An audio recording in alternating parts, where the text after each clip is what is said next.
যায় কুরবানিতে। আমি কুরবানির দিন আমি বাড়িতে গেছিলাম সকালবেলা, সন্ধ্যার সময় আমি বাড়ি থেকে চলে আসি।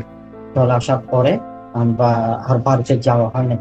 তারপর আমাকে মোজাম্মেল হক রিটন ভাই কল দিছে, আর রাসেল ভাইও কল দিছে।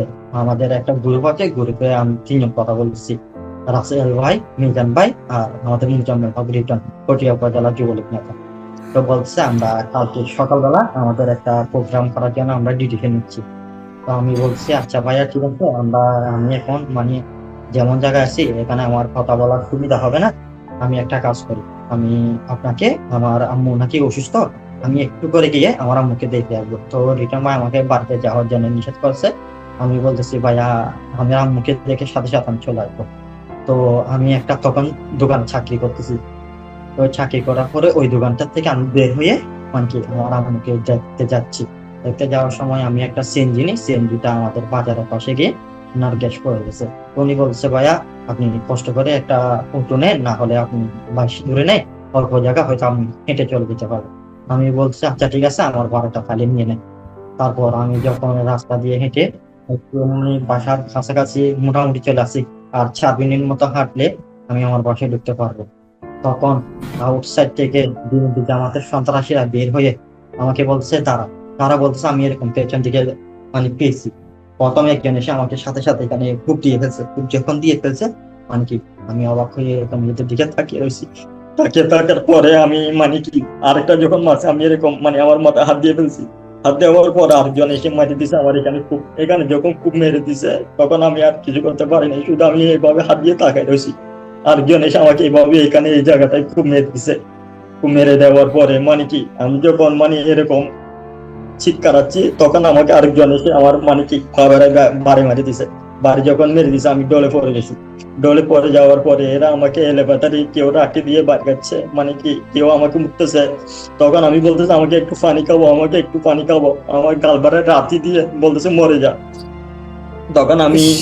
আর কিছু বলতে পারতেছি না। আমি তখন কথা বলবো যে আমার অতটুকু শক্তিটা ছিল না। তখন আমাকে এরা রাস্তার পাশ দিয়ে ঠেলে ফেলে দিচ্ছে যে আমার ওইটা শরম পড়ছে। তখন এলাকার চলাচল মানুষ যখন এরকম রাস্তা দিয়ে ওই টিপ লাইট মারছে, তখন দেখতেছে রক্ত রক্ত, যখন দেখছে এরা প্রচুর পরিমাণ রক্ত দেখার পরে এরা আউটসাইডে দেখতেছে আমাকে ফেলে দিছে। উনি আমাকে ভয়ে ধরে নাই, তখন চিৎকারাচ্ছে এলাকাবাসীকে। তারপর তাড়াতাড়ি আমার পরিবারে গিয়ে খবর দেয়। খবর দেওয়ার পরে সবাই মিলে আমাকে মেডিকেল নিয়ে যায়। মেডিকেল নিয়ে যাওয়ার পরে আমাদের পটিয়া একটা ওই সরকারি মেডিকেল আছে, ওইখানে নিয়ে যায়। ওইখানে নিয়ে যাওয়ার পর আমার কন্ডিশন দেখে এরা আমাকে জবাব দিয়ে দিছে। জবাব দিয়ে দেওয়ার পর আমার এরা একটা অ্যাম্বুলেন্স ঠিক করছে, অ্যাম্বুলেন্স ঠিক করে আমাকে চট্টগ্রাম হাসপাতালে নিয়ে যায়। ওইখানে নিয়ে যাওয়ার পর আমার মাথায় এরা সেলাই করছে, সেলাই করে এরা বলতেছে তাড়াতাড়ি গুরুত্ব একে আইসিইউ তো ভর্তি করার দরকার। এখানে আমাদের পক্ষে সম্ভব হচ্ছে না, এখানে আইসিইউ নেই। তো আমার সবাই আমাকে আইসিইউ তে ভর্তি করে, ভর্তি করার পর আমি আর কিছু জানতে পারি না। তখন আমাকে যখন ওই আমার মাথায় একটা অপারেশন করছে, অপারেশন করে আমার এখানে এই জায়গায় মাথায় হাঁডি ওইটা আমার ড্রেসিং করছে। ওইটাই এই জায়গায় রেখা থাকে, হাঁডি নেই।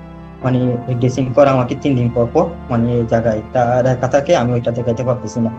তো আমার হাড্ডিটা অপারেশন করে নিয়ে বলছে এই সময় রাখবে আমাদের হাড্ডিটা লাগানো। তো এই গত 22 তারিখে আমার হাড্ডি লাগানোর ডেট দিছে, অপারেশনের ডেট দিছে। তারপর আমি যখন আইসিইউতে আমার কাছে, তখন আমাকে সবাই সান্ত্বনা দিচ্ছে। সান্ত্বনা দেওয়ার পর আমি যখন একটু মোটামুটি আমার কন্ডিশন পাল্টা হতেছে, আমাকে কেবিনে দিছে। কেবিনে দেওয়ার পর আমি যখন আমার পরিবারের সবাইকে খুঁজতেছি, তখন আমি জানতে পারলাম আমাকে হামলা করার পরে এরা উল্লাস করছে। উল্লাস করে আমাদের যখন আমাদের পরিবারের সবাই আমাকে নিয়ে হাসপাতালে চলে যায়, তখন রাতে আমার বাবার কিছু গরু ছাগল ছিল, ওগুলো সব এরা সবাই লুট করে নিয়ে যায়। নেওয়া যাওয়ার পরে এর পরের দিন সকালবেলা আমার বাবা কিছু মাছের চাষ করতো, সন্ত্রাসীরা সবাই মিলে এসে আমাদের পুকুরের মাছগুলো লুট করে সব নিয়ে যায়। তখন আমার বাবা যখন কি এখানে গিয়ে বলতেছে আমার বাবাকে মেরে ফেলবে, আমাদেরকে দেশে থাকতে দিবে না। এখন আবার বলতেছে আমাদেরকে মেরে ফেলবে, আমাদেরকে বাঁচায় রাখবে না, বাঁচায় রাখছে ভুল করছে। এরা ভাবছে আমি মরে গেছিলাম, তো আল্লাহ তাআলার অসীম রহমত আছে আমি বেঁচে গেছি।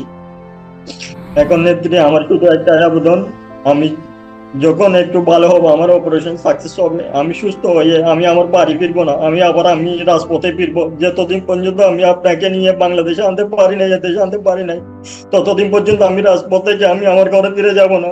ততদিন পর্যন্ত আমি মরি আর বাঁচি, আমি আর রাজপথে থাকবো, আমি রাজপথে কি লড়াই করবো।